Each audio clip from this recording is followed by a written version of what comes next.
Hello students, welcome to Paragon classes. आज के हमारे टॉपिक में जो हमारा यूनिट चल रहा है करंट इलेक्ट्रिसिटी और उसका चैप्टर चल रहा है आपका electric current resistance and EMF. उस टॉपिक में आपको पढ़ाया जाएगा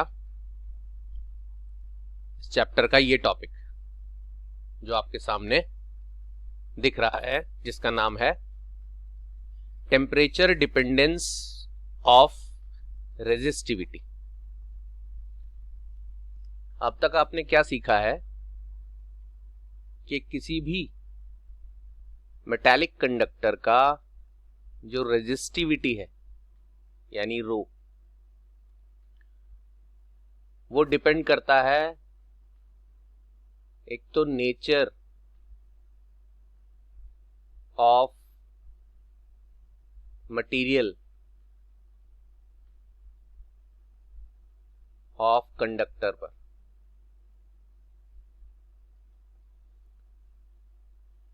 जिसकी वजह से उसमें फ्री इलेक्ट्रॉन्स कितने रहते हैं हमने काफी डिटेल में पढ़ लिया है। और दूसरा जो फैक्टर है जिस पर रेजिस्टिविटी डिपेंड करती है वो होता है टेम्परेचर। तो नेचर ऑफ मटेरियल तो आप डिसाइड नहीं कर सकते। आपने कॉपर का कंडक्टर ले लिया अगर, तो उसमें कितने फ्री इलेक्ट्रॉन्स होंगे उसके हिसाब से उसकी रेजिस्टिविटी नेचर ने डिसाइड कर रखी है। हाँ, आपके पास अगर चॉइस है तो आप कॉपर के बजाय कोई और कंडक्टर ले लो, लेकिन जो भी कंडक्टर आप लेंगे उसकी रेजिस्टिविटी नेचर ऑफ मटेरियल ने पहले ही डिसाइड कर रखी है।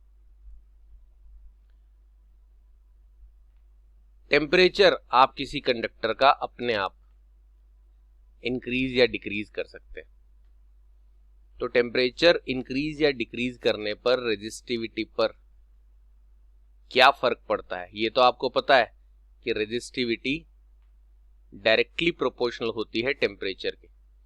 मैंने रीजन भी बता दिया था कि टेम्परेचर बढ़ाने पर रिलैक्सेशन टाइम कम हो जाता है, एवरेज रिलैक्सेशन टाइम कम हो जाता है, क्योंकि कोलिजन्स जल्दी जल्दी होते हैं और जितनी ज्यादा जल्दी जल्दी कोलिजन्स यानी टक्करें होंगी, रुकावट उतनी ज्यादा होगी, यानी रेजिस्टिविटी बढ़ जाती है जब टेम्परेचर बढ़ता है। अब आपको ये देखना है कि कितना टेम्परेचर बढ़ने पर कितनी रेजिस्टिविटी होती है। उसके लिए हम आपको एक फॉर्मूला सिखाएंगे, तो चलते हैं उस फॉर्मूले की तरफ। तो हम पढ़ रहे हैं टेम्परेचर डिपेंडेंस ऑफ रेजिस्टिविटी, और यहाँ ब्रैकेट में स्पेशली लिखा है in case of metallic conductor. ये जो हम पढ़ेंगे अब वो सिर्फ किसके लिए एप्लीकेबल होगा? मेटालिक कंडक्टर के लिए, यानी प्योर मेटल्स के लिए। वो किसी और मटेरियल के लिए एप्लीकेबल नहीं होगा। तो चलते हैं आप को लेकर उस फॉर्मूले की तरफ। तो ये आपके सामने एक मेटालिक कंडक्टर है, ठीक है जी। एक सिलेंड्रिकल कोई वायर या कंडक्टर आपने लिया है और फिलहाल हम सपोज करते हैं कि इसका टेम्परेचर 0 डिग्री सेल्सियस है।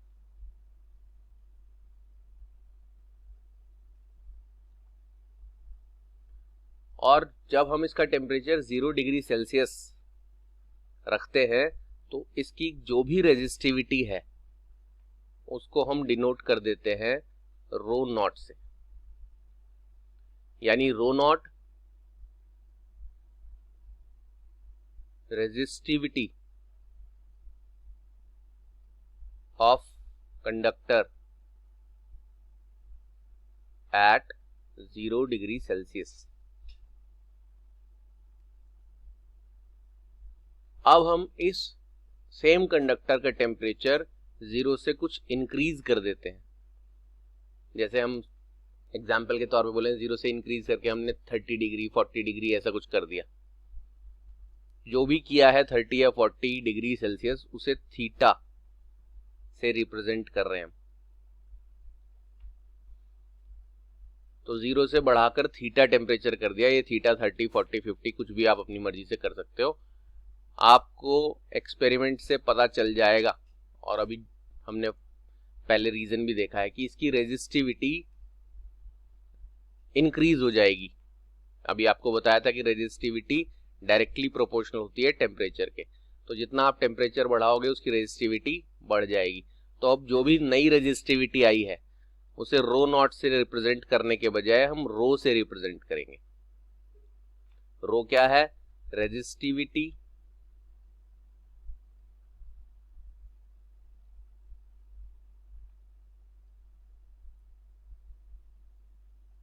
Of conductor at theta degree Celsius. अब ये काम प्रैक्टिकली एक्सपेरिमेंट से किया जा रहा है कि 0 डिग्री सेल्सियस पर इसकी रेजिस्टिविटी फाइंड आउट कर ली और फिर 0 से बढ़ाकर कुछ टेम्परेचर थीटा किया और उस नए टेम्परेचर पर उसकी रेजिस्टिविटी फाइंड आउट कर ली। तो एक्सपेरिमेंट से पता चला कि जो इंक्रीज इन रेजिस्टिविटी है, इंक्रीज इन रेजिस्टिविटी कैसे निकालेंगे? फाइनल माइनस इनिशियल, और वो बढ़ गई है क्योंकि टेम्परेचर बढ़ गया। वो डायरेक्टली प्रोपोर्शनल होती है ओरिजिनल रेजिस्टिविटी के। यानी शुरुआत में इसकी रेजिस्टिविटी जितना ज्यादा है, टेम्परेचर बढ़ाने पर इंक्रीज भी उतना ही ज्यादा होगा। जब भी कोई चीज किसके ऊपर डिपेंड करती है, डायरेक्टली या इनवर्सली प्रोपोर्शनल होती है, ये कैसे पता चलता है?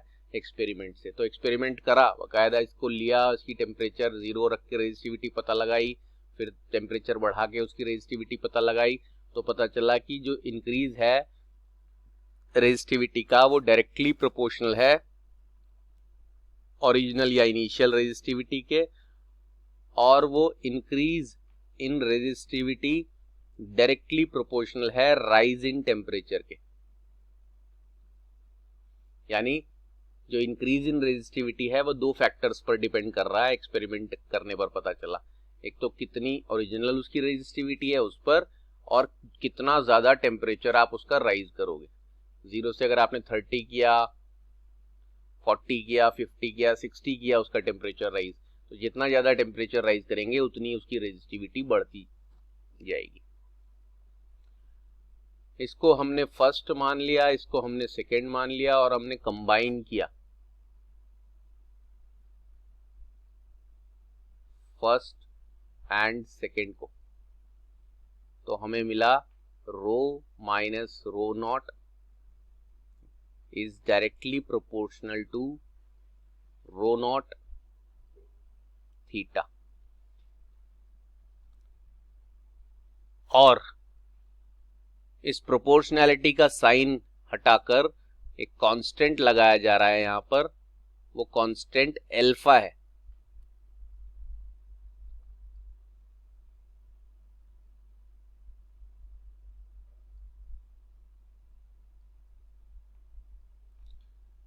अब क्या मैंने ये ऐसा क्यों किया है? क्योंकि ये प्रोपोर्शनैलिटी का साइन भी देखने में अल्फा जैसा ही दिखता है। हम क्योंकि जब हैंड रिटन कोई चीज लेते हैं, हाथ से लिख रहे होते हैं, तो हम फॉन्ट चेंज नहीं कर सकते। अब कंप्यूटराइज्ड में क्या होता है कि प्रोपोर्शनैलिटी का फॉन्ट में अलग से दिखता है वो, जब आप बुक में प्रिंटिंग वगैरह देखोगे, और डायरेक्टली प्रोपोर्शनल का अलग दिखता है और अल्फा अलग दिखता है। लेकिन यहाँ पर बच्चों को ये कंफ्यूजन ना हो कि प्रोपोर्शनैलिटी का साइन हटाकर आपने कांस्टेंट क्या लगाया, तो इसलिए मैंने अलग कलर से लिख दिया। जब तक ये रेड कलर है तब तक ये प्रोपोर्शनैलिटी का साइन है, और ये ग्रीन कलर से ये जो बना है ये अल्फा है, अल्फा बीटा गामा वाला ग्रीक अल्फाबेट। तो इसलिए आप याद रखें कि अभी हम प्रोपोर्शनल की बात कर रहे थे, जहां पर प्रोपोर्शनैलिटी का साइन हटा के कुछ और कांस्टेंट लगाया जाता है, वहां पर कंफ्यूजन नहीं होता। लेकिन यहाँ दोनों एक जैसे मिलते जुलते लगते हैं तो बच्चों को कंफ्यूजन हो सकता है, इसलिए मैंने दोनों का कलर अलग कर दिया। फॉन्ट तो अलग नहीं कर सकता, हैंड रिटन है ये। तो रेड कलर वाला ये जो साइन है ये प्रोपोर्शनैलिटी का साइन है। उस प्रोपोर्शनैलिटी के साइन को हटा के जब इक्वल टू लगाया है तो साथ में कांस्टेंट लगाया है, वो कांस्टेंट ग्रीन कलर से जो है वो अल्फा है। ये अल्फा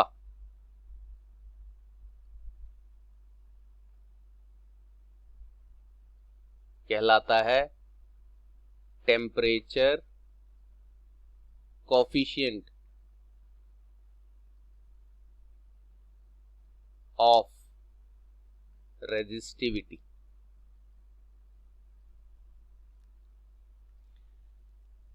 अल्फा का क्या नाम है? Alpha is called temperature coefficient of resistivity. और इस अल्फा को हम डिफाइन अगर करना चाहें तो इसी फॉर्मूले से डिफाइन कर सकते हैं। कैसे? इस अल्फा को एक साइड ही रहने दो, बाकी दोनों को डिनोमिनेटर में इस साइड ले जाओ, तो आपका जो अल्फा होगा उसकी वैल्यू क्या आएगी?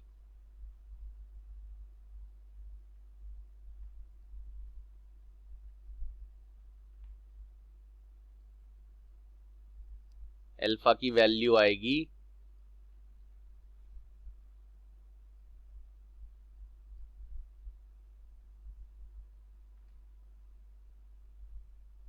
हमने अल्फा को इस तरफ रहने दिया, बाकी दोनों को दूसरी तरफ डिनोमिनेटर में ले गए, तो अल्फा की वैल्यू आ गई rho minus rho naught upon rho naught theta.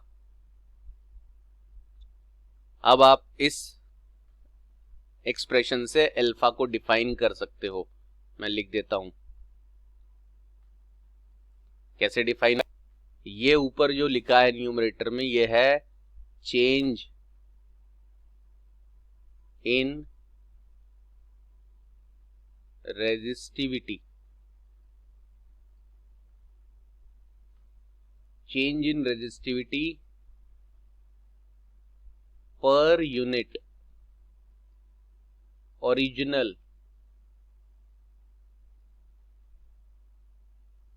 Resistivity. Change in resistivity के नीचे जो लिखा है ये ओरिजिनल रेजिस्टिविटी है, जो शुरुआत में उसकी रेजिस्टिविटी थी 0 डिग्री सेल्सियस पर, और नीचे लिखा है डिनोमिनेटर में, इसलिए पर यूनिट ओरिजिनल रेजिस्टिविटी लिख दिया मैंने। चेंज इन रेजिस्टिविटी ऊपर है पर unit original resistivity per degree rise in temperature. ये जो थीटा है ये राइज इन टेम्परेचर है, 0 से टेम्परेचर को बढ़ाकर थीटा किया गया था। तो नीचे लिखा है क्योंकि ये डिनोमिनेटर में, इसीलिए इसके लिए भी पर डिग्री लिखा है मैंने। जो भी नीचे डिनोमिनेटर में लिखा होता है वो पर हो जाता है, उसके पर लग जाते हैं। तो अगर आपसे बोला जाए व्हाट इज अल्फा, तो आप बोलोगे अल्फा एक कांस्टेंट है और उसका नाम क्या है? Temperature coefficient of resistivity. ये तो अल्फा का नाम है। और अगर पूछा जाए क्या होता है temperature coefficient of resistivity, define करने को बोला जाए, तो इस एक्सप्रेशन से ये जो नीचे लिखा गया है ये अल्फा का डेफिनेशन है। क्या है डेफिनेशन अल्फा का? Change in alpha is defined as the change in resistivity per unit original resistivity per degree rise in temperature. Change in resistivity per unit original resistivity per degree rise in temperature. ये आपकी alpha की definition हो गई।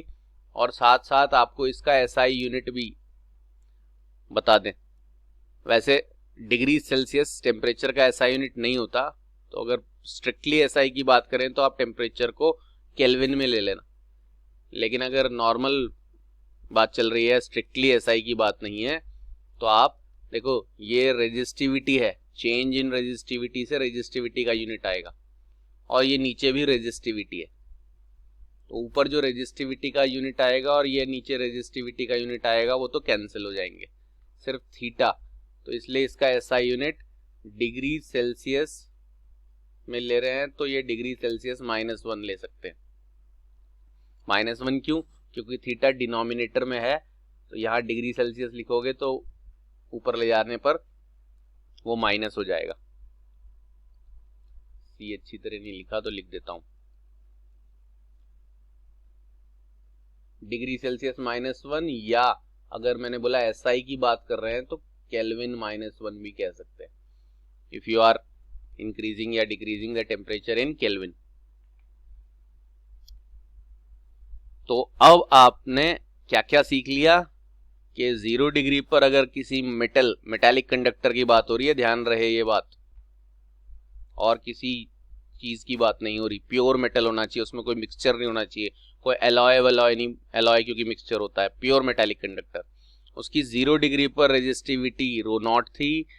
0 से theta बढ़ाने पर जो नई रेजिस्टिविटी आई उसे हमने रो से डिनोट कर लिया। Increase in resistivity directly proportional है ओरिजिनल रेजिस्टिविटी के, और वही increase in resistivity directly proportional है राइज इन टेम्परेचर के, जितना आपने टेम्परेचर बढ़ाया। कंबाइन करने पर ये एक्सप्रेशन मिला। प्रोपोर्शनैलिटी का साइन हटाने पर आपने अल्फा लगाया है, अल्फा का नाम है, अल्फा वैसे अल्फा कांस्टेंट है लेकिन उस कांस्टेंट का नाम है टेम्परेचर कोफिशिएंट ऑफ रेजिस्टिविटी, और उसे डिफाइन कैसे करते हैं, change in resistivity per unit original resistivity per degree rise in temperature. Unit ये होती है, क्यों होती है वो बता दिया है, क्योंकि ऊपर भी रेजिस्टिविटी है नीचे भी रेजिस्टिविटी है, जो भी यूनिट लिखोगे कैंसिल हो जाएगी, सिर्फ थीटा यानी टेम्परेचर का यूनिट डिनोमिनेटर में आया तो वो -1 में आ जाएगा।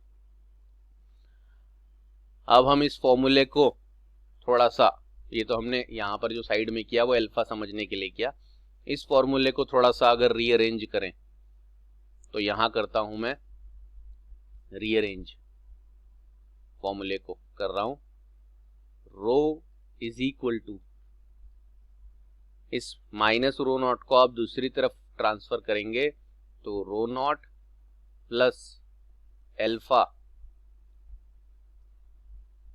रो नॉट थीटा, अल्फा ग्रीन था इसलिए मैं ग्रीन कर देता हूं इसको, जिससे बच्चे बाद में बोलेंगे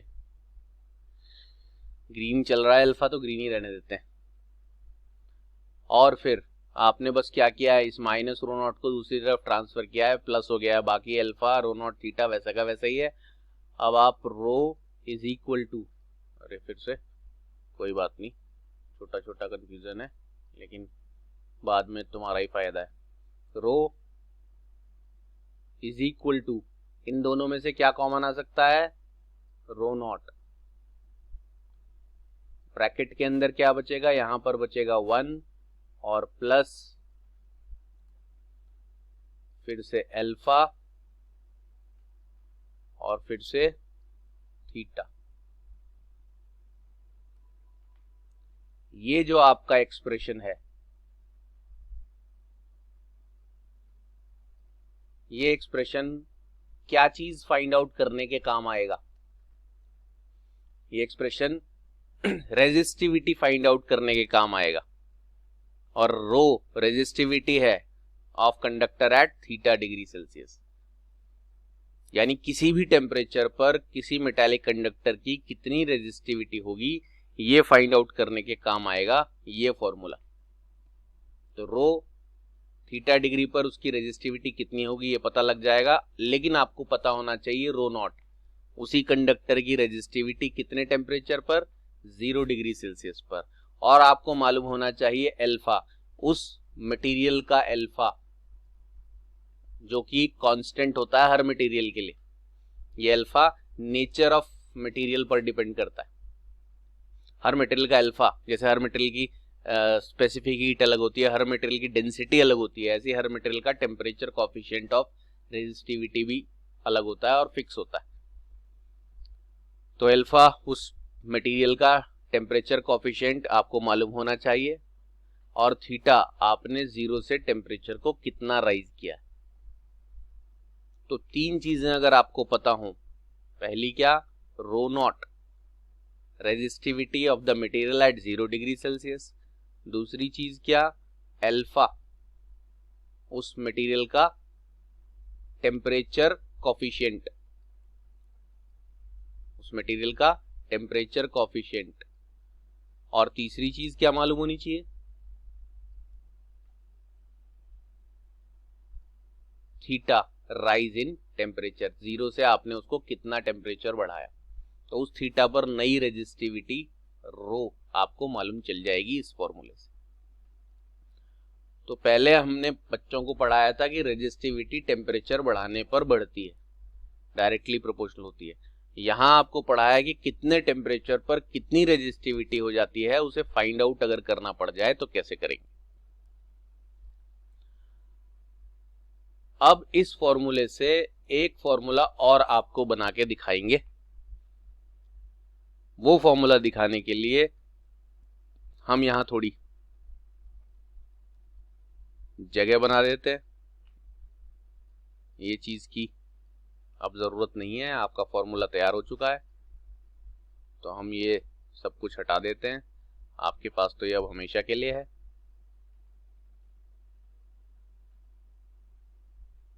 ठीक है जी।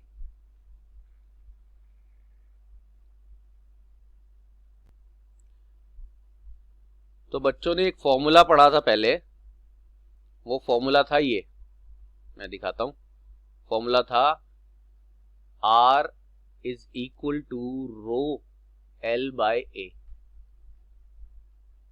ये फॉर्मूला हम तब पढ़ रहे थे जब हमने पढ़ा था रेजिस्टेंस लेंथ के डायरेक्टली प्रोपोर्शनल होती है, किसी कंडक्टर की रेजिस्टेंस उसकी लेंथ के डायरेक्टली प्रोपोर्शनल होती है, और रेजिस्टेंस एरिया के इनवर्सली प्रोपोर्शनल होती है। फिर प्रोपोर्शनैलिटी का साइन हटा के आपने रो लगाया था रेजिस्टिविटी। तो जब हम रेजिस्टिविटी को इंट्रोड्यूस कर रहे थे तब हमने ये फॉर्मूला पढ़ा था। इससे ये फॉर्मूला ऐसा बन सकता है, रो इज इक्वल टू, ए को इधर मल्टीप्लाई कर दें, आर ए और एल डिवाइड में चला जाएगा। इस फॉर्मूले से आपने रो का फॉर्मूला बनाया। अब ये फॉर्मूला कहाँ अप्लाई होता है? अगर इस रो के फॉर्मूले को आप इस इक्वेशन में अप्लाई करें तो यहां पर आप रो की जगह लिख सकते हैं आर ए अपॉन एल। इस रो की जगह आपने आर ए अपॉन एल लिख दिया। और रो नॉट की जगह आप क्या लिखोगे?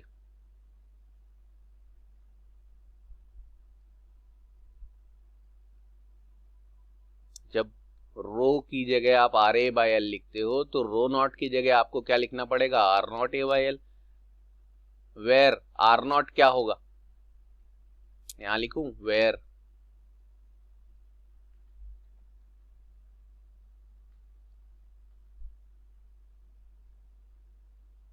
आर नॉट क्या है? रेजिस्टेंस।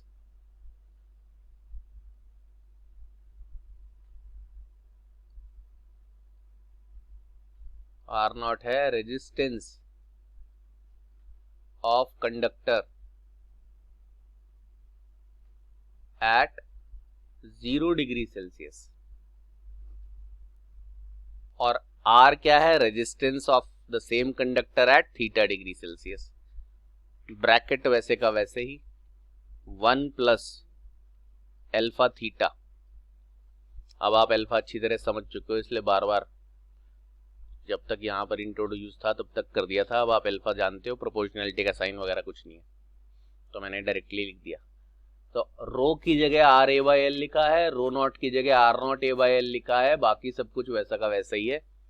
और अब आप यहां देखोगे तो ए बाय एल और ए बाय एल कैंसिल हो जाएगा left hand side right hand side में, और आपके पास फॉर्मूला बनेगा R is equal to R naught 1 plus alpha theta.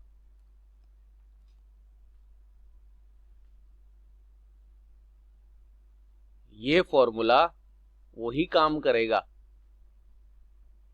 Resistance पता लगाने के लिए जो ये वाला फॉर्मूला कर रहा था। क्या पता लगाने के लिए? रेजिस्टिविटी पता लगाने के लिए। अब आर नॉट आपको पता ही है, resistance of conductor at 0 degree Celsius. Alpha, यहां पर एल्फा जो है, यहां अल्फा क्या कहलाता था? Temperature coefficient of resistivity. यहां अल्फा कहलाएगा टेम्परेचर कॉफिशिएंट ऑफ रेजिस्टेंस। बस रेजिस्टिविटी के बजाय रेजिस्टेंस हो गया है। और थीटा कहलाएगा राइजिंग टेम्परेचर। यानी यहां पर आपको आर नॉट यानी resistance of conductor at 0 degree Celsius पता हो, यानी किसी भी कंडक्टर की रेजिस्टेंस 0 पर कितनी होती है वो पता होना चाहिए, अल्फा पता होना चाहिए जो कि टेम्परेचर कोफिशिएंट ऑफ रेजिस्टेंस कहलाता है, और थीटा पता होना चाहिए आपने उसका टेम्परेचर कितना राइज किया है। तो आपको थीटा डिग्री सेल्सियस पर आर यानी रेजिस्टेंस, आर क्या है, resistance at theta degree Celsius, यानी 0 डिग्री का रेजिस्टेंस, 0 डिग्री पर रेजिस्टेंस पता है तो थीटा यानी टेम्परेचर बढ़ाने पर कितना रेजिस्टेंस होगा वो पता चल जाएगा। और अब बच्चों से पूछा जाए इस अल्फा को कैसे डिफाइन करेंगे, तो आप इस एक्सप्रेशन से देख सकते हो, मैं दिखाता हूं।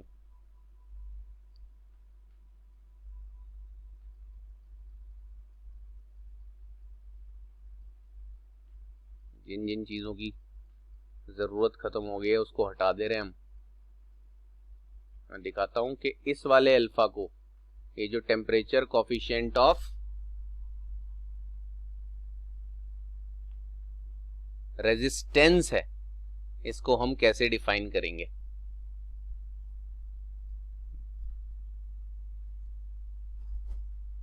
इसको डिफाइन करने के लिए मैं यहां लिखता हूं R इज इक्वल टू, ये ब्रैकेट ओपन करूं, R0 plus R0 alpha theta, यानी क्या किया, R0 को ब्रैकेट के अंदर मल्टीप्लाई कर दिया तो दोनों से मल्टीप्लाई होगा ये, इस R0 को इधर ट्रांसफर करेंगे तो आपके पास और करके क्या बन जाएगा, R minus R0 is equal to R0 alpha theta,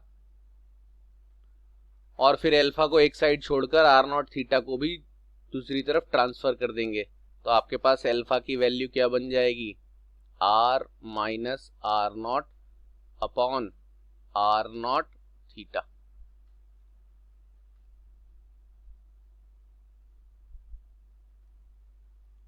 देखो जरा कंपैरिजन कर लो, बिल्कुल वैसा का वैसा ही है, बिल्कुल मैच कर रहा है इससे और इससे।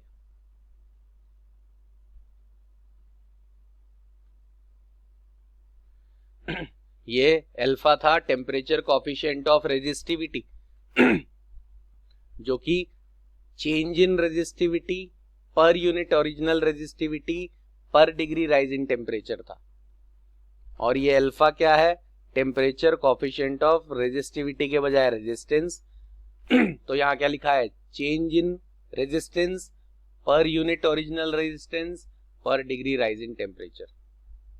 बस जहां जहां रेजिस्टिविटी आया है वहां वहां रेजिस्टेंस आ गया है, बाकी सब कुछ वैसा ही है, चेंज इन रेजिस्टेंस पर यूनिट ओरिजिनल रेजिस्टेंस पर डिग्री राइज इन टेम्परेचर, और इसका भी यूनिट वही होगा डिग्री सेल्सियस -1 या केल्विन -1, क्योंकि ऊपर भी रेजिस्टेंस आएगा और नीचे भी रेजिस्टेंस आएगा और ये दोनों क्या हो जाएंगे, कैंसिल हो जाएंगे। तो अब आपके पास ये दो फॉर्मूले हैं,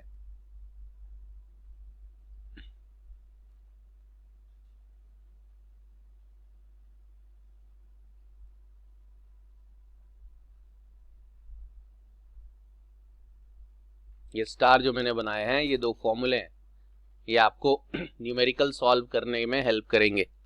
आपके नोट्स की कॉपी में न्यूमेरिकल दिया हुआ भी है, एक्सरसाइज में तो अब बाद में आपको दिए ही जाएंगे न्यूमेरिकल्स इस चैप्टर के फिनिश होने पर, लेकिन जब जिन बच्चों के पास नोट्स हैं वो पढ़ रहे हैं उनको दिख रहा होगा कि हर टॉपिक के बाद कुछ एक दो जिनके न्यूमेरिकल्स बनते हैं वो एक दो न्यूमेरिकल्स हर टॉपिक के बाद दिए गए हैं इन फॉर्मूलों को यूज करने के। तो ये दो फॉर्मूले आप यूज कर सकते हो किस किस चीज के लिए, रेजिस्टिविटी फाइंड आउट करने के लिए, और ये यूज कर सकते हो रेजिस्टेंस फाइंड आउट करने के लिए। इस केस में जैसे आपको रो नॉट, अल्फा और थीटा ये सब पता होने चाहिए तब आप नई रेजिस्टिविटी पता लगाओगे। इस केस में आपको आर नॉट, अल्फा और थीटा पता होने चाहिए तब आप नई रेजिस्टेंस पता लगाओगे। यानी इस फॉर्मूले से आप किसी भी मटेरियल की रेजिस्टेंस किसी भी टेम्परेचर पर पता लगा सकते हो, अगर आपको 0 डिग्री पर उसका रेजिस्टेंस पता है और अल्फा उसका टेम्परेचर कोफिशिएंट ऑफ रेजिस्टेंस भी पता है। तो ये हमारा यहाँ पर टॉपिक कंप्लीट होता है जिसका नाम है temperature dependence of resistivity of metallic conductor. अब जो आपके सिलेबस में दूसरी इंपॉर्टेंट चीज बची है इसी टेम्परेचर डिपेंडेंस के बारे में, उसके ऊपर ले चलते हैं आपको।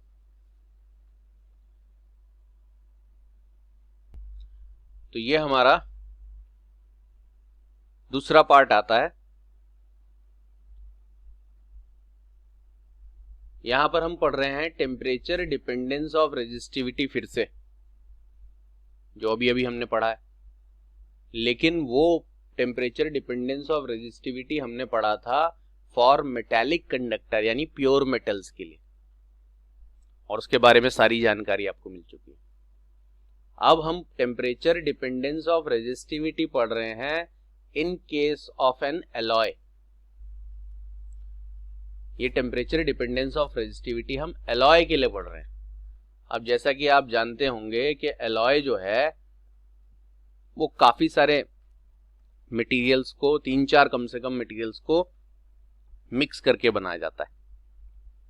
एलॉय प्योर फॉर्म नहीं होता, और एलॉय बनाने के पीछे रीजंस होते हैं कि कई बार प्योर मेटल उतना स्ट्रांग नहीं होता। जैसे कि एग्जांपल है आयरन। अगर आप प्योर आयरन का कोई रॉड या कोई बार, रॉड जैसे सरिया होता है, प्योर आयरन का बनाएंगे तो वो उतना स्ट्रांग नहीं होता, जल्दी टूट जाएगा। तो प्योर आयरन का एक एलॉय होता है जिसको हम बोलते हैं स्टील। स्टील के नाम से बच्चों के दिमाग में कटोरी चम्मच आ जाता है। वो भी स्टील है, लेकिन वो स्टेनलेस स्टील है, वो इस स्टील से थोड़ा अलग है। ये खाली जब स्टील बोला जाता है तो सरिया, जो बिल्डिंग्स इमारतें बनाने में जो सरिया यूज होता है, सरिया सबने देखा होगा, वो सरिया लोहा नहीं होता प्योर, वो स्टील होता है। उसमें कुछ चीजें मिलाकर उसको एलॉय बनाया जाता है जिसको स्टील बोलते हैं।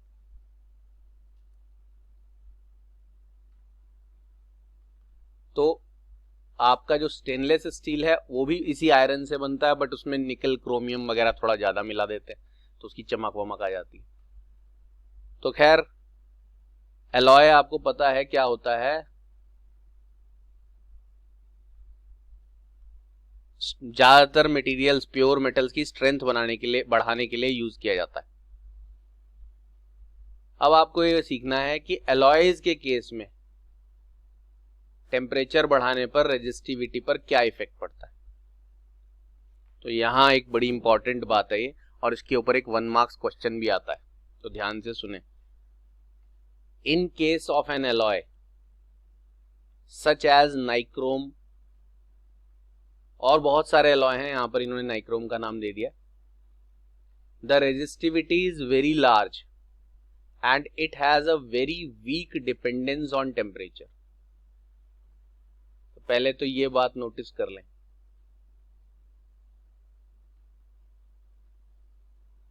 यानी एलॉयज की जो रेजिस्टिविटी है वो टेम्परेचर पर ना के बराबर डिपेंड करती है।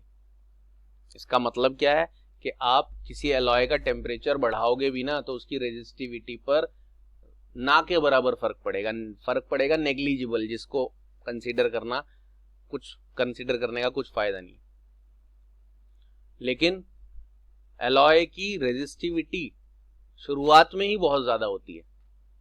मतलब कहने का यह है कि अगर आपने एक कंडक्टर लिया, ये जो कि प्योर मेटल है, एम लिख देता हूं इसके ऊपर, मेटल, और दूसरा कंडक्टर लिया उसी साइज का, क्योंकि shape and size same, structure resistance तो शेप एंड साइज पर डिपेंड करती है। तो आपने सेम ले लिया दोनों, मेटल और एलॉय, तो for the same dimensions alloy की रेजिस्टिविटी मेटल से 30 to 40 टाइम्स यानी गुना ज्यादा होती है। 30 से 40 गुना ज्यादा होती है एलॉय की resistivity for the same temperature.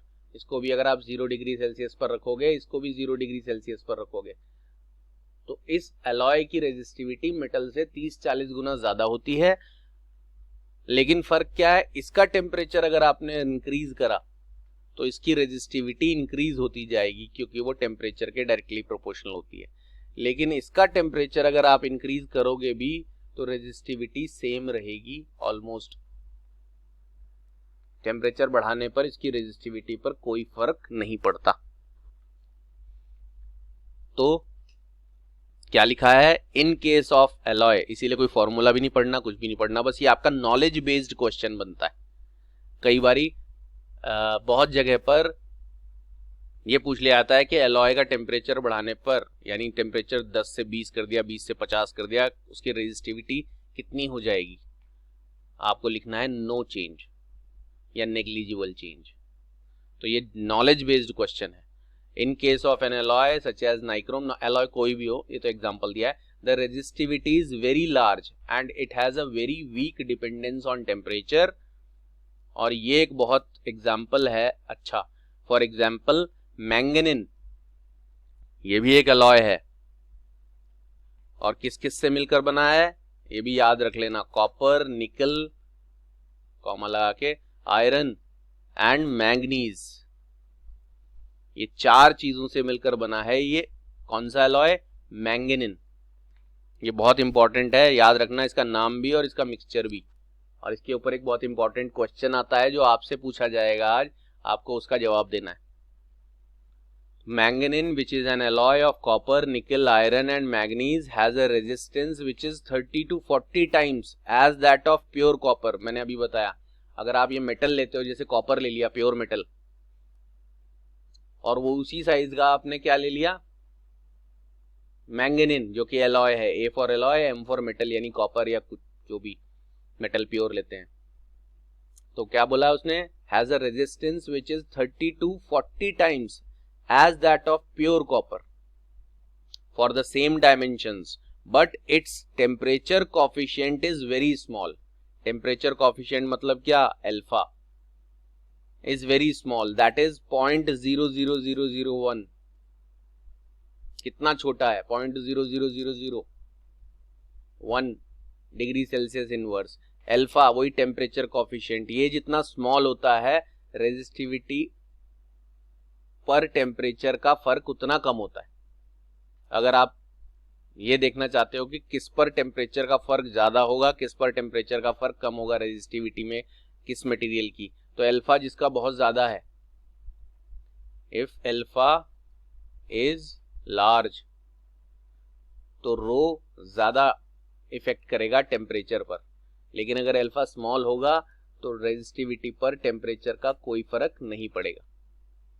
तो क्योंकि एलॉय का, जैसे मैंगनीन है, उसका अल्फा यानी ये टेम्परेचर कोफिशिएंट ये वेरी स्मॉल होता है, इसलिए एलॉयज पर, जैसे कि मैंगनीन पर एग्जांपल दिया है, बाकी भी सभी एलॉय पर ये एप्लीकेबल है, मैंगनीन जैसे किसी भी एलॉय पर टेम्परेचर का कोई फर्क नहीं पड़ता। तो आपसे पूछा जाएगा, बताएं मेटल्स पर क्या फर्क पड़ता है, मेटल की रेजिस्टिविटी पर क्या फर्क पड़ता है टेम्परेचर का, वो आपने सीख लिया। एलॉयज की रेजिस्टिविटी पर क्या फर्क पड़ता है वो आपने सीख लिया। मेटल्स की रेजिस्टिविटी टेम्परेचर के डायरेक्टली प्रोपोर्शनल होती है और एलॉयज की रेजिस्टिविटी पर टेम्परेचर का कोई फर्क नहीं पड़ता, या यूं कहें ना के बराबर फर्क पड़ता है। अब आपको एक क्वेश्चन का आंसर देना है। वो क्वेश्चन है, मैं यहां लिखता हूं, वाई स्टैंडर्ड रेजिस्टेंस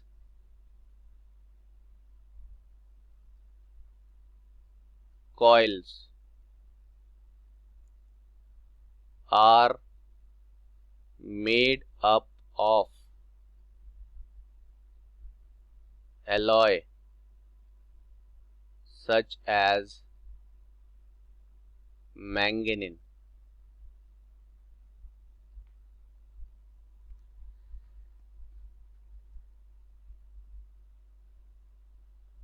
अब मैं यहां पर यह बता देता हूं कि स्टैंडर्ड रेजिस्टेंस कॉइल क्या होता है, वो मैंगनीन का क्यों बनाया जाता है, ये आपको बताना है। तो स्टैंडर्ड रेजिस्टेंस कॉइल क्या होता है वो मैं आपको आज बता दूंगा, लेकिन वो मैंगनीन का क्यों बनता है वो आपको खुद से पता लगाना है, नोट्स की हेल्प ले सकते हैं, और ये रीजन आपको मुझे सेंड करना है, या तो फोन करके बता सकते हो या व्हाट्सएप वगैरह, बहुत सारे तरीके हैं, आपको पता ही है। ये क्वेश्चन बहुत ज्यादा बार एग्जाम्स में पूछा गया है और इसी अलॉयज के केस के ऊपर एक क्वेश्चन और है जो मैं रेजिस्टेंस वाला टॉपिक खत्म होने के समय पूछूंगा।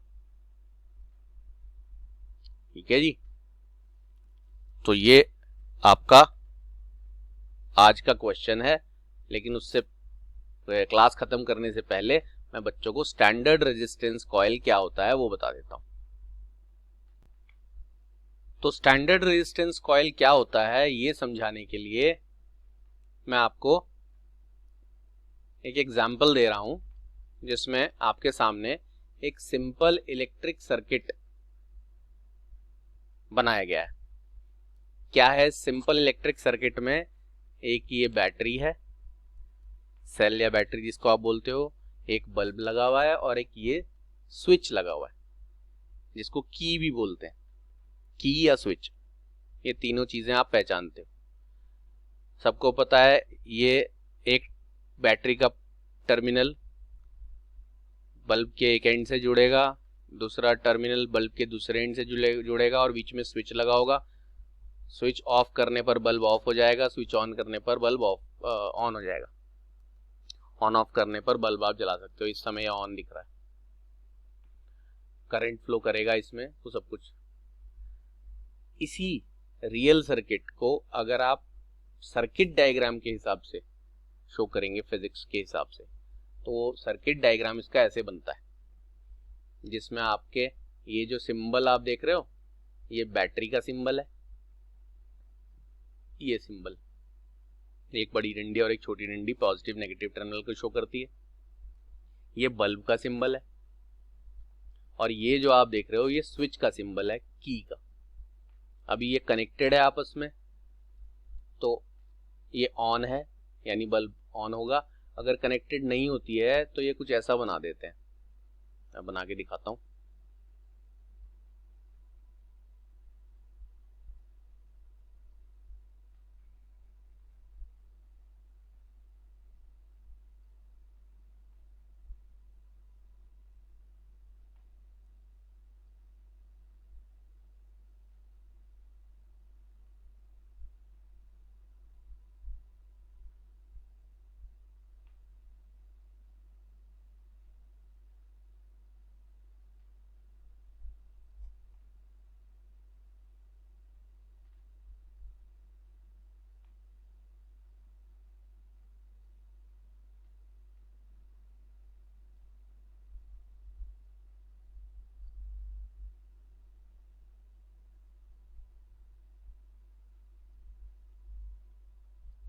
शुरू हो रहा है।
ये देखो, ये जो आपका सर्किट बना है इसमें ये आपका बल्ब हो गया, ये ऐसा, ये बल्ब, ये बैटरी का सिंबल, और ये जो आप देख रहे हो ये की, ये ऑफ है इस समय।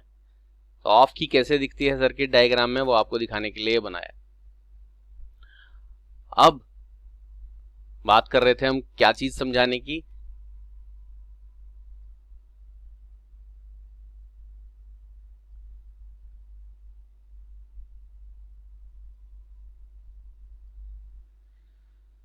बच्चों को हम समझा रहे थे स्टैंडर्ड रेजिस्टेंस कॉइल। कि स्टैंडर्ड रेजिस्टेंस कॉइल क्या होता है। तो मैं आपको एक एग्जांपल बताता हूँ। अभी फिलहाल ये सर्किट ऑन है, ये बल्ब ग्लो कर रहा है, ये बैटरी। कभी कभी ऐसा होता है कि आपके पास एक ऐसी बैटरी होती है जो इसका वोल्टेज बहुत ज्यादा होता है, और जब वो ज्यादा वोल्टेज की बैटरी ये V इस बल्ब के साथ कनेक्ट होती है, तो आपको पता है कि जितनी ज्यादा वोल्ट की बैटरी होती है उतना ही ज्यादा सर्किट में करंट फ्लो करता है। अब बैटरी से कितना करंट निकलेगा वो उसके वोल्टेज पर डिपेंड करता है, और साथ साथ इस बात पर भी डिपेंड करता है कि जिस सर्किट में उसको लगाया जा रहा है उस सर्किट में ये जो बल्ब लगा है और ये जो वायर लगा हुआ है इसका रेजिस्टेंस कितना है। अगर ये जो बैटरी है इसका वोल्टेज बहुत ज्यादा है और ये जो वायर इसमें यूज किया गया है और ये जो बल्ब इसमें यूज किया गया है इनका रेजिस्टेंस बहुत कम है, तो इस सर्किट में करंट बहुत ज्यादा फ्लो करेगा। और अगर ये बल्ब उतना ज्यादा वॉट उतना पावरफुल नहीं है और इसको बहुत कम करंट चाहिए, तो ये बल्ब खराब हो जाएगा। अब या तो आपको बल्ब चेंज करना है या बैटरी कम वोल्टेज की लेनी है कम करंट के फ्लो करने के लिए। लेकिन आप दोनों ही अगर चेंज नहीं कर सकते, आपने बहुत ज्यादा वोल्ट की बैटरी आपके पास है और बल्ब को उतना करंट नहीं चाहिए जितना ये बैटरी दे रही है, तो for the same battery and same bulb आपको कम करंट करना है, तो आप इंटेंशनली इस सर्किट में एक रेजिस्टेंस खुद से लगाओगे और इतनी एक पर्टिकुलर वैल्यू का रेजिस्टेंस लगाओगे जिस रेजिस्टेंस के लगने पर करंट ऑटोमेटिकली कम हो जाए। ये फॉर्मूला देख लो, V is equal to RI,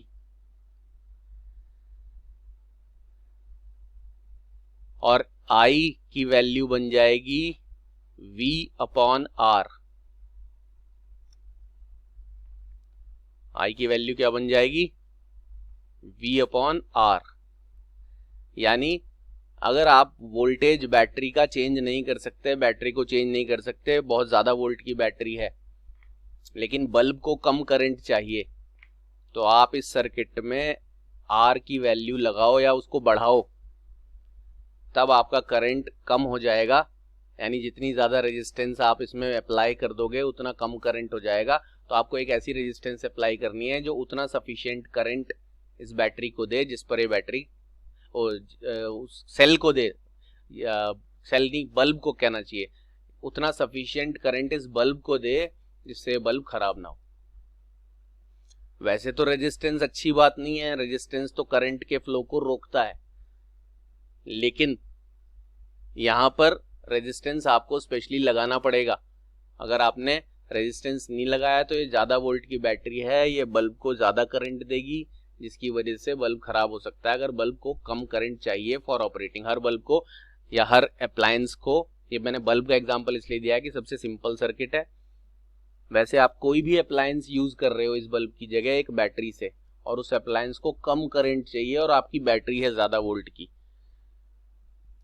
तो करंट को कम करने के लिए आपको जबरदस्ती एक रेजिस्टेंस इसमें इंट्रोड्यूस करना पड़ता है, और उस रेजिस्टेंस की वैल्यू फिक्स ऐसी रखनी पड़ेगी या ऐसी वैल्यू का रेजिस्टेंस लेना पड़ेगा जिससे ज्यादा वोल्ट की बैटरी अप्लाई करने पर भी रेजिस्टेंस होने की वजह से करंट कम हो जाए। देख रहे हैं, वोल्टेज अगर फिक्स है तो रेजिस्टेंस आप जितना ज्यादा अप्लाई करोगे करंट उतना कम होता जाएगा। तो आपको उतने रेजिस्टेंस लेना है जिस पर उतना करंट मिले जिससे ये सेफ्टी रहे और ये बल्ब या जो भी डिवाइस अप्लायंस आप चला रहे हो वो खराब ना हो।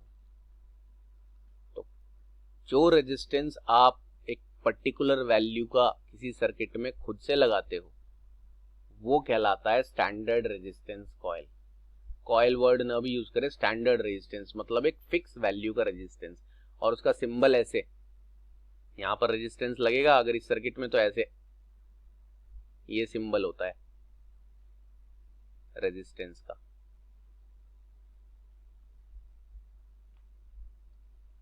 तो ये बल्ब लगा है तो आपने बल्ब के साथ एक रेजिस्टेंस खुद से ऐड कर दिया।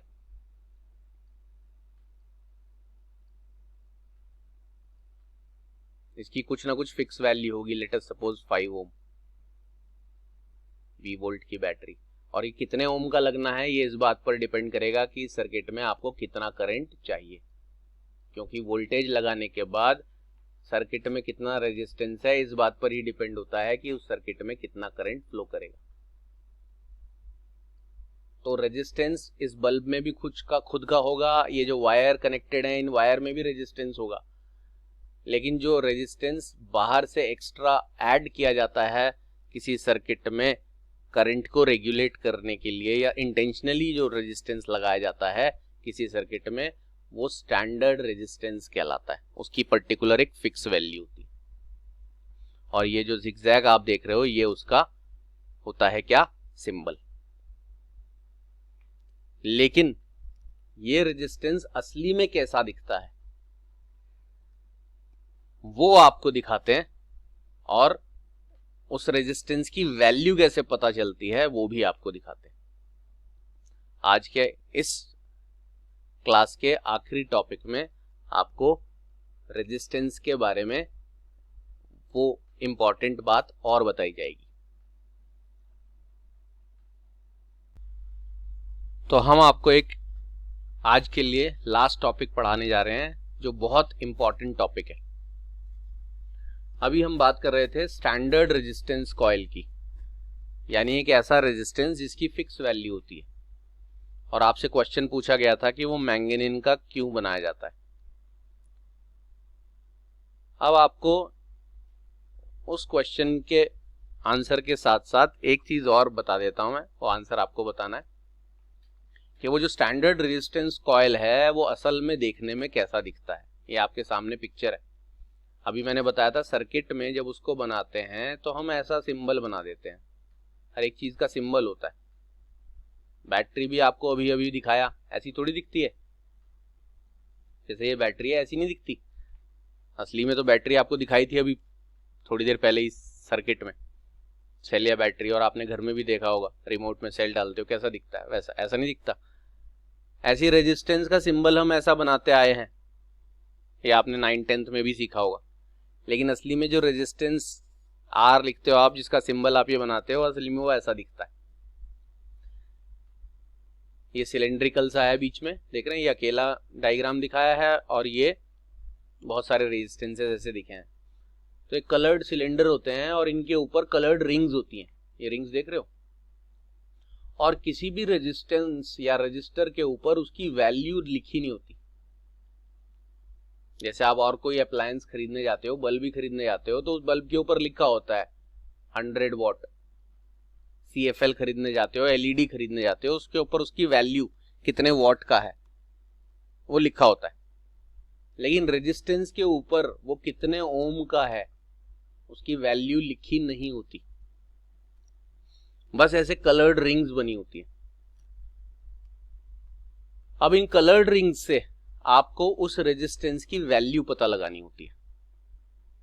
यहां आपको यही सिखाया जा रहा है। ये क्वेश्चन कई बार एग्जाम में आ जाता है कि आपको एक रेजिस्टेंस के कलर बता दिए जाते हैं और उस कलर से आपको उसकी वैल्यू बतानी है।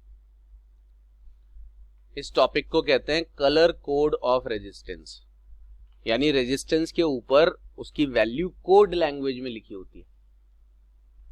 बच्चों ने बार कोड वर्ड सुना होगा। कोई भी आप सामान बाजार से खरीदते हो, अपनी नोटबुक कोई पलट के देखना, कोई टेक्स्ट बुक वगैरह कुछ साइड बुक आपके पास हो, कुछ भी आप पलट के देखोगे जहां पर उसका प्राइस वाइज लिखा होता है, तो वहां पर एक बार कोड ऐसे लाइनें सी बनी होती हैं बारीक बारीक। वो बार कोड उसका प्राइस बता सकता है। उसके लिए एक मशीन आती है बार कोड रीडर। कभी मॉल वॉल से शॉपिंग करते हैं तो वहां पर बिलिंग के लिए वो इजी डे वगैरह इस तरह के किसी बड़े स्टोर में या किसी मॉल में जाते हैं तो बिल जब पे करते हैं तो वहां पर एक रेड कलर का लाइट छोड़ता हुआ एक डिवाइस होता है जो उस बार कोड के ऊपर डाला जाता है, तो कंप्यूटर में ऑटोमेटिकली उसका प्राइस आ जाता है। उस डिवाइस को जिससे वो रेड कलर उस बार कोड के ऊपर डाला जाता है बार कोड रीडर बोलते हैं। तो कोड लैंग्वेज में जैसे प्राइस लिखा होता है, ऐसी कोड लैंग्वेज में रेजिस्टेंस के ऊपर उसकी वैल्यू लिखी होती है। ये कलर से आप उसकी वैल्यू बता सकते हो। मैं ये एग्जांपल लिया है, ये एक रेजिस्टेंस है, देख रहे हैं इसके ऊपर कौन कौन सा कलर है। ये जो आप कलर देख रहे हो ये ब्राउन है, ये ब्लैक है और ये रेड है। और यहां पर गौर से देखोगे तो ये गोल्डन कलर है। आपको एग्जाम में क्वेश्चन में ये डायग्राम तो दिखाएगा नहीं जाएगा, ज्यादातर आपको कलर्स के नाम बता दिए जाएंगे। जैसे क्वेश्चन आएगा कि एक रेजिस्टेंस है जिसके ऊपर रिंग्स हैं, पहला रिंग है ब्राउन, दूसरा रिंग है ब्लैक, तीसरा रिंग है रेड, ऐसे बोलेगा वो। और फोर्थ रिंग या तो नहीं होगा, ये 3 रिंग होंगे डिफरेंट कलर्स के, फोर्थ रिंग या तो नहीं होगा, और अगर होगा तो गोल्डन या सिल्वर ही होगा, और कोई ऑप्शन नहीं, गोल्डन या सिल्वर। तो यहां जैसे कि गोल्डन है,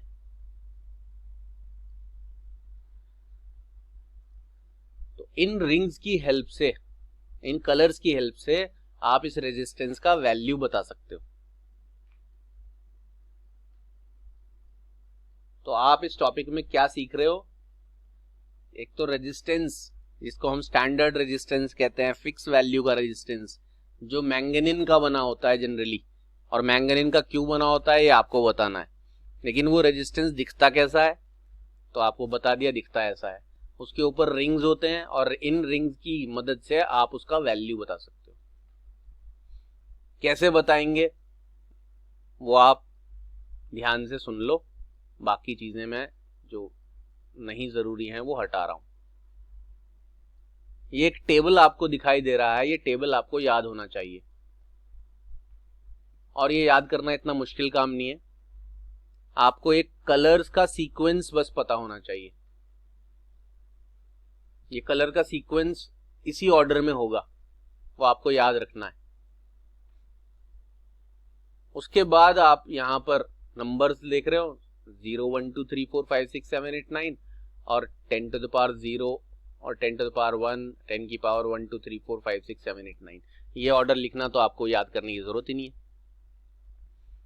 तो क्या बोल रहा है कि आपको इस रेजिस्टेंस के कलर से इसकी वैल्यू बताने के लिए, कलर कोड को डीकोड करने के लिए ये टेबल याद होना चाहिए। और टेबल में क्या याद होना चाहिए, कलर्स के नाम और उनका ऑर्डर भी। आप किसी भी कलर को ऊपर या नीचे नहीं लिख सकते, जैसे ऑर्डर में लिखा हुआ है वैसा ही। इसको याद करने के लिए बहुत सारे बुक्स में भी और बहुत सारे टीचर्स बहुत सारी ट्रिक्स बताते हैं। जैसे सबसे फेमस जो ट्रिक है वो ये कि आप इनके फर्स्ट अल्फाबेट्स याद रख लो कलर्स के, और उनको इस तरह याद रखते हैं, बी बी रॉय, देख रहे हैं, B B R O Y, Roy, Great Britain, G for great, B for Britain, very good wife. तो थोड़ा आसान हो जाता है, B B Roy, Great Britain, very good wife.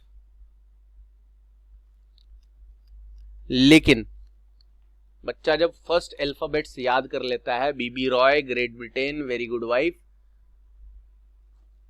तो आगे बी और बी और बी ये 3 बार है, तो वो ये लापरवाही कर देता है कि कौन से बी से ब्लैक बनेगा, कौन से बी से ब्राउन बनेगा और कौन से बी से ब्लू बनेगा।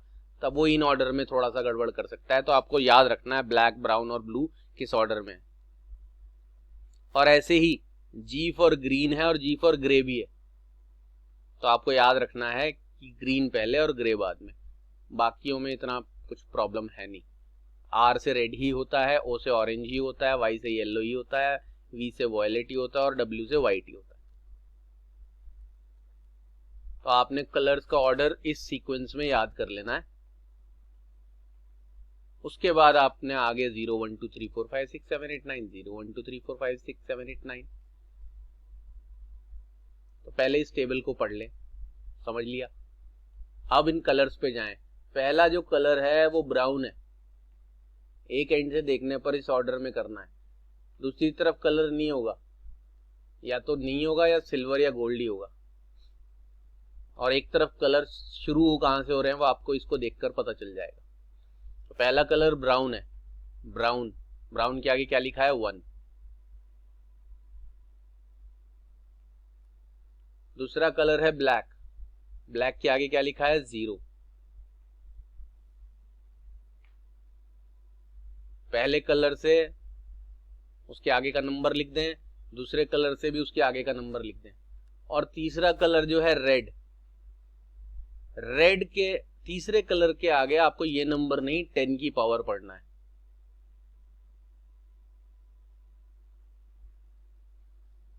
यानी पहले दो कलर से आपको इनके सामने जस्ट सामने वाला नंबर पढ़ना है और जिस ऑर्डर में है उस ऑर्डर में वो नंबर लिख देना है। और तीसरे कलर से आपको 10 की पावर पढ़नी है। ये कलर तीनों कोई भी हो सकते हैं, इनमें से कुछ भी याद रहेगा। पहले कलर से पहला नंबर, दूसरे कलर से दूसरा नंबर इस टेबल में से, और तीसरे कलर से इनटू करके 10 की पावर्स। तो पहला ब्राउन था, ब्राउन के आगे 1 है। ब्लैक था दूसरा कलर, ब्लैक के आगे 0 है, तो 1 और 0 लिखा 10 बन गया। और तीसरा कलर है रेड, वो 10 की पावर 2 बन गया। तो 10 इंटू 10⁻²⁴ ओम, ये आपका इस रेजिस्टेंस का वैल्यू आ गया। अगर आप इसे R बोल रहे हो तो ये R का वैल्यू आ गया। फिक्स वैल्यू का रेजिस्टेंस होता है, इसीलिए इसे स्टैंडर्ड रेजिस्टेंस बोलते हैं। और ये मैंगनीज का बनता है, क्यों बनता है उसका जवाब देना है, बार बार याद दिलाया जा रहा है। अब आगे ये गोल्डन और सिल्वर। तो आप यहां इस टेबल में देख रहे हो गोल्ड 5%, सिल्वर 10%, नो कलर 20%। जो भी है गोल्डन सिल्वर कुछ भी है, जैसे यहां गोल्ड है आप ऐसे लिखोगे ±5%। अगर सिल्वर होता तो आप लिखते ±10%, और कोई कलर न होता तो आप लिखते ±20%। ये जो प्लस माइनस के आगे परसेंट लिखा है, ये इस रेजिस्टेंस की टॉलरेंस होती है। ये क्या चीज होती है? टॉलरेंस कहलाती है। टॉलरेंस वर्ड टॉलरेट करने से बना है। टॉलरेट करना मतलब बर्दाश्त करना। यहां आसान भाषा में बर्दाश्त करने को आप समझ सकते हो कि इस रेजिस्टेंस का वैल्यू 5% ऊपर या नीचे तक वेरी कर सकता है डिफरेंट कंडीशंस में। बहुत बहुत बहुत हाई टेम्परेचर या बहुत बहुत बहुत लो टेम्परेचर। वैसे टेम्परेचर पर इसका इस टेम्परेचर का इस रेजिस्टेंस पर कोई खास फर्क नहीं पड़ता, ये बना ही ऐसे मटेरियल से। सोचोगे तो जवाब इस क्लास में ही आपको मिल जाएगा, जिस क्वेश्चन को आपको पूछा जा रहा है उसका जवाब। लेकिन फिर भी 5% का टॉलरेंस का मतलब है बहुत एडवर्स कंडीशन में इसकी वैल्यू, ये जो वैल्यू दे रखी है 5% ऊपर नीचे हो सकती है। जैसे आपने 11th क्लास में एरर एनालिसिस में पढ़ा था कि कोई मेजर्ड वैल्यू प्लस माइनस करके जो नंबर आगे लिखते हैं उतना ऊपर नीचे हो सकती है, इतना इसमें वेरिएशन का चांस है। वो भी चांस है, एग्जैक्ट तो वैसे यही वैल्यू रहती है। कहीं आपको ऐसा रेजिस्टेंस और आगे प्लस माइनस के साथ वैल्यू कुछ परसेंटेज लिखा हो और आपसे बोला जाए कि V = IR है फॉर्मूला, इसमें R की वैल्यू यूज करनी है, तब आप टॉलरेंस यूज नहीं करोगे। Tolerance is not the value of resistance. Tolerance ये बताता है कि इसका वैल्यू इतने ऊपर नीचे जा सकता है बहुत बहुत एडवर्स कंडीशंस में। तो बस आपको क्वेश्चन इस टॉपिक पर, ये जो छोटा सा टॉपिक बताया इस पर क्वेश्चन यही आएगा, या तो आपको किसी रेजिस्टेंस का कलर सीक्वेंस दिया जाएगा और उसकी वैल्यू पूछी जाएगी, या कई बार वैल्यू दे दी जाती है और उसका कलर सीक्वेंस पूछा जाता है। इसी में अगर आपको ये वैल्यू दे दी जाए और बोला जाए बताओ कलर क्या है, तो आप याद कर लो पहला नंबर जो है वो आपको पहली रिंग बताता है। पहला नंबर 1 है, 1 के आगे पहली रिंग हो गई ब्राउन। दूसरा नंबर आपको दूसरी रिंग बताता है। दूसरा नंबर 0 है, 0 के आगे रिंग हो गई ब्लैक। और 10 की पावर आपको तीसरा रिंग बताता है, 10 की पावर 2 है, तीसरा रिंग हो गया रेड। और प्लस माइनस के आगे जो लिखा है वो आपको तीसरी रिंग बताता है। 5% लिखा है तो वो रिंग गोल्डन होगी, 10% लिखा 10% लिखा होता तो रिंग चौथी रिंग सिल्वर होती, और अगर 20% लिखा होता 20% तो नो रिंग, मतलब चौथी रिंग नहीं होती। तो ये पूरा मेथड से आप रेजिस्टेंस का कलर कोड डीकोड कर सकते हो। तो आपको रेजिस्टेंस के बारे में सारी चीजें बता दी हैं। चैप्टर का नाम था electric current, resistance and EMF. Electric current पूरा बता दिया है, रेजिस्टेंस पूरा बता दिया है, सिर्फ एक चीज को छोड़कर,